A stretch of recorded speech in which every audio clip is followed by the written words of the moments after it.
Hi Aquarius, welcome pa sa ating channel. Ito ang inyong monthly kabay tarot reading for your career and money ngayong November 2024.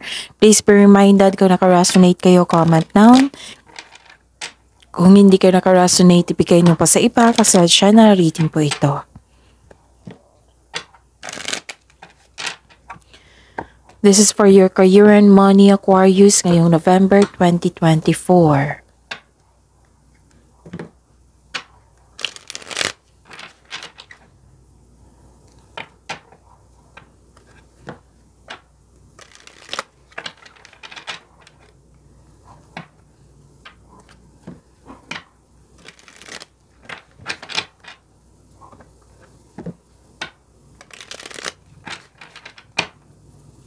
Para po ito sa inyong Aquarius, sa inyong career and money po ngayong November 2024. Maraming salamat po sa inyong patuloy na suporta at maraming salamat din po sa mga hindi nag-skip ng ads. Gamitin ang reading na ito bilang gabay lamang sa mga hindi pa nag-subscribe. Subscribe na po kayo at click bell notification para malaman nyo na may bago tayong video. Para sa mga gustong magpa-reading po, may lumabas dyan sa screen nyo ngayon. Panoorin nyo po at sundin ng instruction. Calling the attention sa mga suki ko dito ng Aquarius. Open na po ang inyong monthly kabay tarot reading for November 2024. May 6 months from now reading tayo at love life reading po. So message me Aquarius for schedule. Maraming salamat po. Spirits Guide. Maganap po sa career and money ni Aquarius ngayong November 2024. I need 3 cards po.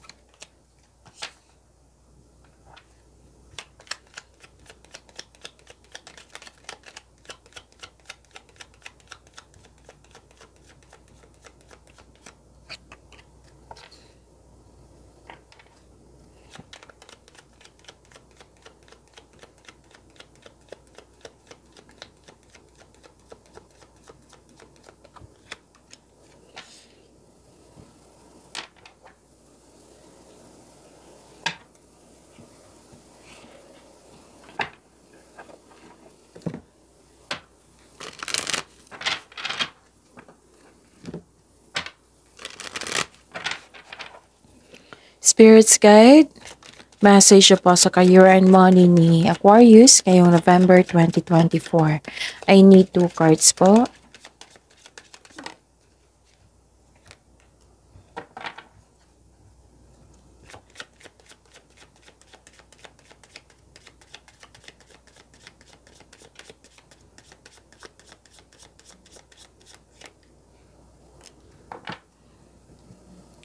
Okay. Aquarius, ngayong November 2024 for your career and money. Nakita ko dito may companion, may sinamahan ka ng isang tao na pwedeng favorite person mo ito. Napatunay niya, oo. Pinatunayan niya na nagkaroon siya ng, what I meant is, naging supportive to sa iyo at naging loyal. Pwede din may bago kayong kasamahan dyan na magaan ang loob mo sa kanya. Nakikita ko dito na pwedeng kausap mo yung favorite person mo, pwedeng mentor mo ito, advisor mo ito, elders, pwedeng parents mo din ito. Nakikita ko kasi dito nagbigay ng suportas to sa inyo. 2 card na po nagsabi niyan. 2 card na po nagsabi niyan na nagbigay siya ng suporta sa iyo, nagbigay ng wisdom message. Nag-uusap kayo regarding sa experience niya sa buhay. Okay, tapos nakikita ko rin dito na kung hindi maganda ang pakiramdam mo the other day, like for example, may naramdaman kayong sakit or stress kayo or nagkaroon kayo ng anxiety. Ngayon, ngayong buwan na ito, na nakikita ko dito nagkaroon ng health improvement. Okay na kayo. Wala na yung stress, yung magaan ng loob mo. So, yun. Nakita ko rin dito na may grupo ng tao and I believe this is your family. Nagbigay ng suporta sa iyo. Actually, may nakita kong growth dito. Spiritual growth and personal growth. Yes. So, social status, you will reach the heights of fame and society. So, this is fame. Nakilala ka sa inyong galing at talino. Marami kang magandang contribution or successful na contribution dyan. Nakilala ka. This is fame.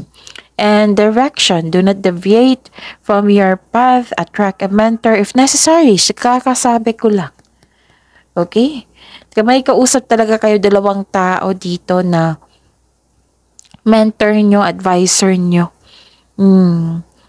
So, plan where you want to be. So, nagpaplano kayo ngayon, Aquarius.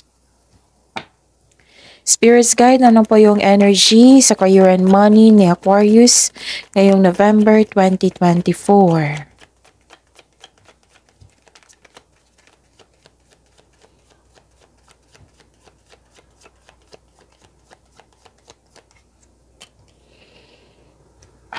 And the clarification of this card po.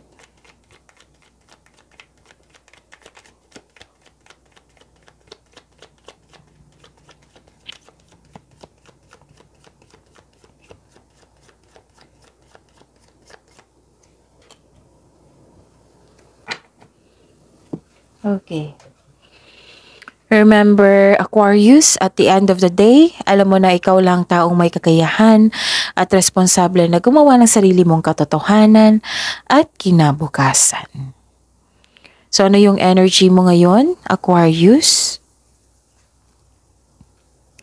Nakikita ko dito na okay, may offer sa inyo na binigay. Offer, opportunity na pinag-isipan mo ng mabuti kung karapat dapat bang tanggapin. Kasi nakita ko dito, guarded ka eh. Ayaw mo nang magkamali. Ayaw mong umiiwas kang masaktan ka, ganun. Na umiiwas ka na bumalik yung pagkakamali, ganun.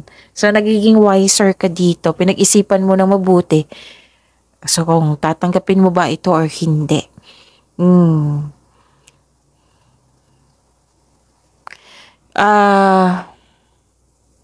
Okay. Pagsikapan nyo po na kailangan nyong maging willing kang mag-move on from the past kasi may nakita ko dito parang bumabalik ka sa nakaraan. Oo. So, dapat maging willing kayong mag-move on from the past para bumukas yung new doors for you. Okay? Nakikita ko dito na pwedeng bored kayo or dismayado kayo sa current position nyo ngayon. So, this card tells you na kailangan mong labanan mo ang nararamdaman mo. Alalahanin mo yung inspiration mo sa buhay para ma-motivate po kayo. So, ito yung sabi ko sa inyo kanina na nasaktan kayo before or hindi magandang pakiramdam nyo before. Kasi nakita ko dito nagkaroon na ng recovery. Ito yung sabi ko sa inyo. Nagkaroon ng recovery. Dalawang cards na mismo nagsabi niyan ha. Recovery, releasing a pain, you're healing yourself from a heartbreak, nag-let go ka sa mga pain at masasakit na alaala. So this is good. Kasi may naalala kayo sa nakaraan or nahihirapan kayong mag-decide. So now, this is recovery. Letting go sa mga pain at masasakit na alaala. Kahit malungkot ka ngayon, hatid ng disappointment o heartbreak, nag-make move ka na for recovery and releasing a pain. So this period of sorrow won't last forever. So look to the future with hope for new experiences. And this card is a reminder na you should avoid bringing your fear of heartbreak into new situation. Oo, kasi may bagong sitwasyon eh.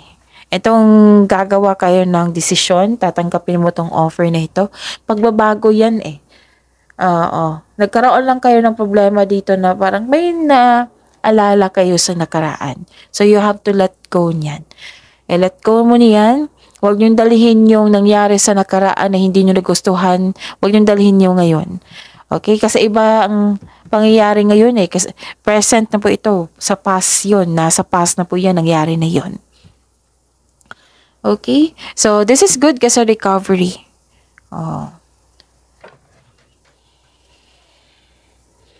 Spirits guide, possible blessings po para kay Aquarius ngayong November 2024 sa career and money nila.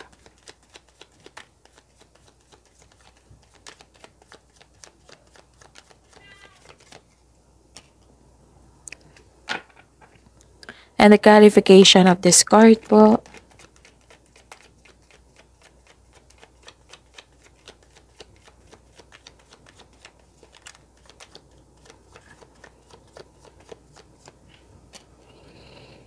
Okay. So, ano yung possible blessings? Okay. Nakikita ko dito na yes, this is hope and healing. This is recovery. So, ang blessing sa inyo, alam nyo ba na lahat ng signs gusto itong blessings na ito, itong hope and healing, itong recovery na ito.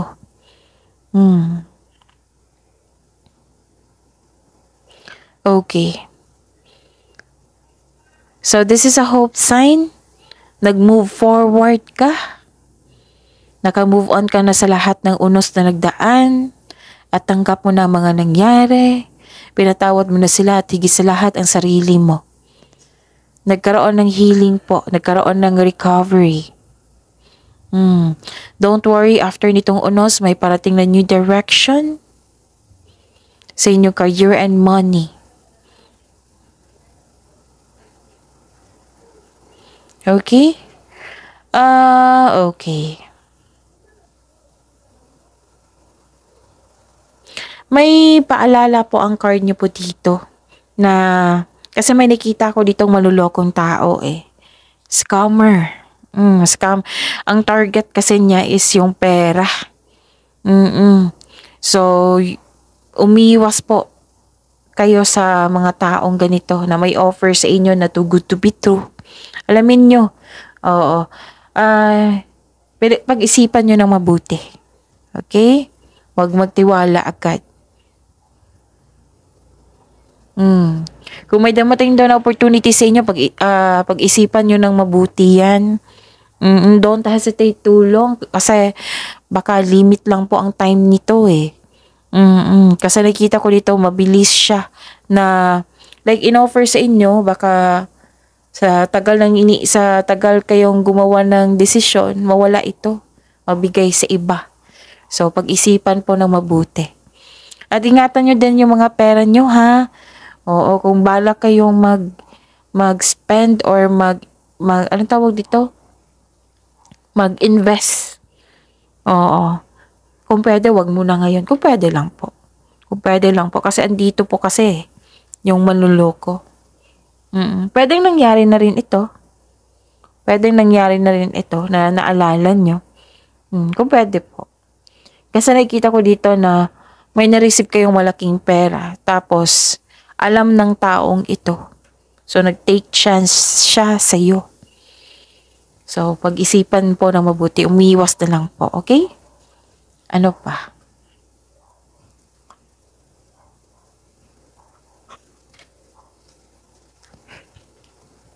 Okay, ang ganda. Kasi this is success eh. This is, mahigit pa to sa success. This is victory. This is a clarification of your card here na may fame. Oo. You will reach the heights of fame and society. Na nakilala ka sa inyong galing at talino.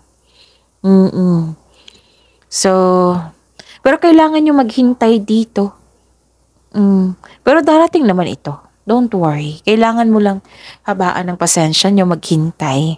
So this is pwedeng promotion dito. Pwedeng promotion ito ha dahil sa kasikpagan nyo. Nakilala ka kasi. Okay? May financial growth after a period of struggle. Your discipline and hard work are paying off, so enjoy this time.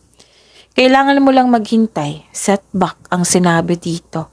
Kailangan mo maghintay. So stick sa inyong plano at continue to work diligently. You're almost there. Huwag kayong mag-give up. So nagsumikap ka at deserve mo itong tagumpay na ito. Allow yourself to shine in this moment. So yun ha, kailangan lang maghintay. Don't worry, darating din iyan. So, victory and recognition, andito po. Promotion, andito rin. Financial growth, andito rin po.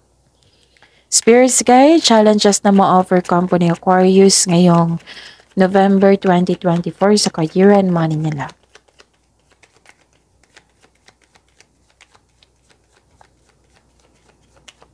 Challenges na ma-overcome po, Aquarius.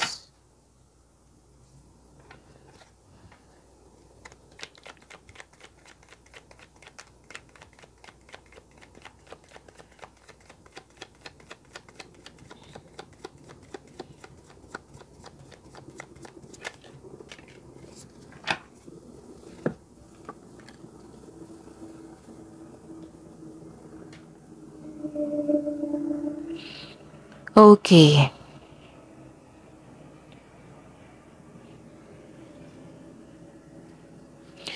Maraming salamat po sa patuloy na tiwala at suporta sa ating channel. At maraming salamat din po sa mga hindi nag-skip ng ads. Ano ito? Oh, okay. Huwag po daw kayo sumama sa mga tao na mahilig sa alak or mahilig sa party. Kung pwede lang po. Kasi at the end of the day, kayo naman po yung mag-decide. Mag-decide yan eh. So, yun. Kasi nakikita ko dito madadrain yung energy mo. Pag sumama ka sa kanila. Oo, maaring. Kung wala kang, like for example, wala kang bisyo, tapos sumama ka sa kanila, marunong ka nang uminom. Kasi nakikita ko dito hindi siya nakakatulong sa inyong career and money. Kasi nakita ko naman dito na sobrang focus niyo sa inyong career and money. Kung pwede lang po daw, na wag po daw kayong sumama sa mga taong yung may yung marunong yung mahilig sa alak, yung partying too much, kasi hindi siya nakakatulong sa inyong health. Nade-drain yung energy mo. Okay? So, yun. Tapos, may nakita ko ditong tension sa magkakaibigan or kasamahan. May ganap na gossip and boundary issues. Hindi nagkaroon ng mabuting connection dahil sa hindi pagkakaunawaan or may tao talaga na hindi maganda ang turing sa'yo. Tapos, umiwas talaga kasi posibleng may away kasi may hindi magandang treatment sa inyo. Tapos yung mahilig sa alak kasi madadrain yung energy mo. Mahilig sa party, madadrain yung energy mo. At may nakita rin akong temptation po dito, lalo na sa mga committed dito. So mag-ingat kayo ha. Kasi nakita ko dito na nakipag-inuman, nakipag-flirt, magkakaroon ng affair.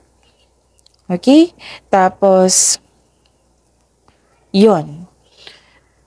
Umiwas talaga sa temptation kasi importante sa atin dito na to protect our inner peace. Huwag tayong mag-create ng problema. So, accept and move forward towards your goal. Sinasabi dito yung posibleng distraction sa inyong career and money. Kung pwede lang po, okay? Nasa inyo po yung desisyon. Nakita ko rin dito na may concern kayo sa self-centered na tao or greedy. Okay. May sabing card niyo po dito, magpahinga. Kailangan ng tamang pahinga. Kasi nakita ko dito nag-overwork kayo. Masyadong focus sa material wealth. Hindi na nagkaroon ng balance.